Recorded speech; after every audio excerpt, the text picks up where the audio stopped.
Hey, friends out there, this is Thursday, April 14th, 2022, and it is just about 5:47 in the morning here in Northern California.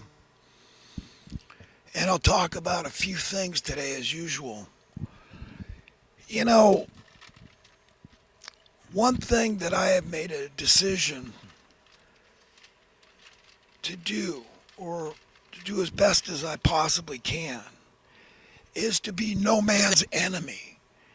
And this is something I feel deep down inside, that this drive, this desire to not be at odds with any man, to care enough about people to realize that my own well being is entangled in the well being of my fellow human beings.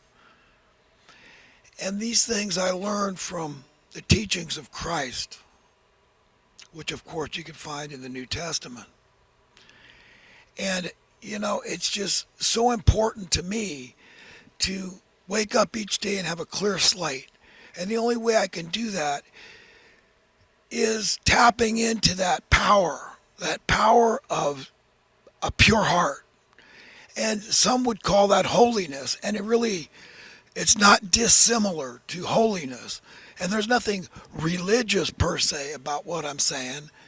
It has nothing to do with religion. I don't consider myself a religious man, but I consider myself a believer. And in my mind, as I think in the vast majority of people's minds, being a believer it's only logical.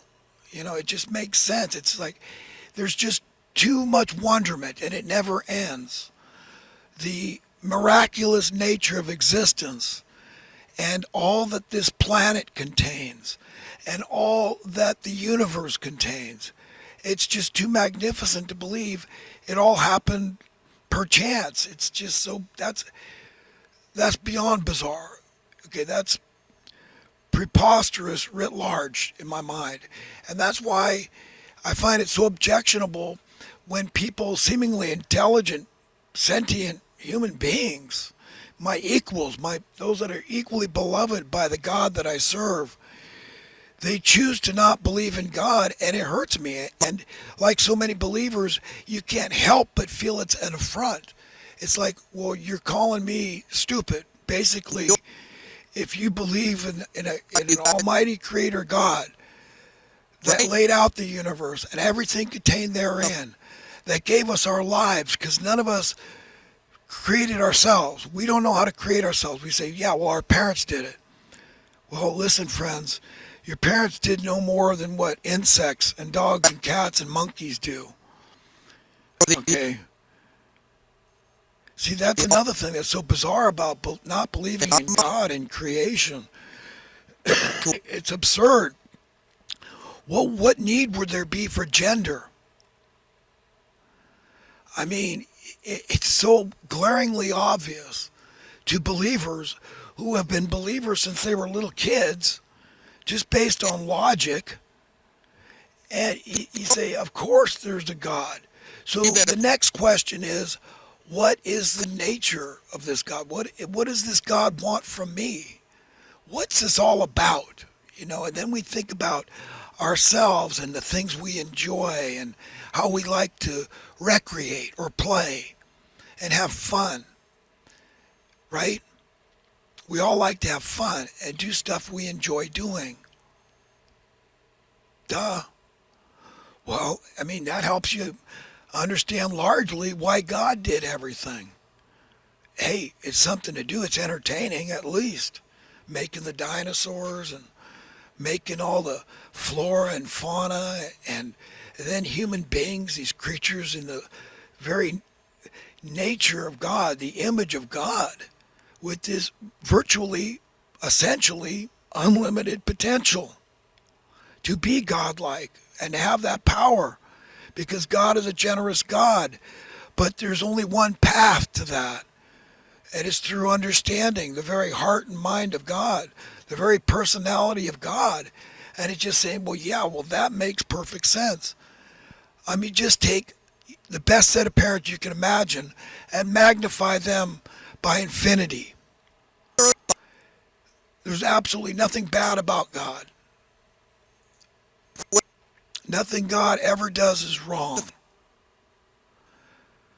And the only flaw is, if you want to call it a flaw, would be that God gave human beings free will choice. This makes us totally unique from all the other creatures. They have very limited understanding of things beyond their instincts. Very limited. They do have it. They have brains. Most creatures have brains. They can think. They can imagine to some degree. But when you compare it to what the human being has, you go, it's worlds apart. We are completely separate from all the other creatures. We're very unique. We're very special. I mean, we should all be very grateful just to have human existence and have this opportunity to live forever, to believe that this God has the power and really wants to, and is going to allow everyone to live forever, even bad actors, even evil men. They don't die in the sense that they don't exist anymore. God never gives up. So, I mean, we're stuck on this merry-go-round, and we might as well get comfortable with it. And God, and the truth about God is the only path I've ever found to do that. To just say, I got to wipe this slate clean, man. I got to clear all this mud and blood out of this pool so that I can see clearly. Because that's what it's like. I mean, it's a crazy-ass world we live in. Why? Because it's run by evil men. How come they have the power? Because they're willing to do things that normal people, that value their conscience, just decent, upright human beings,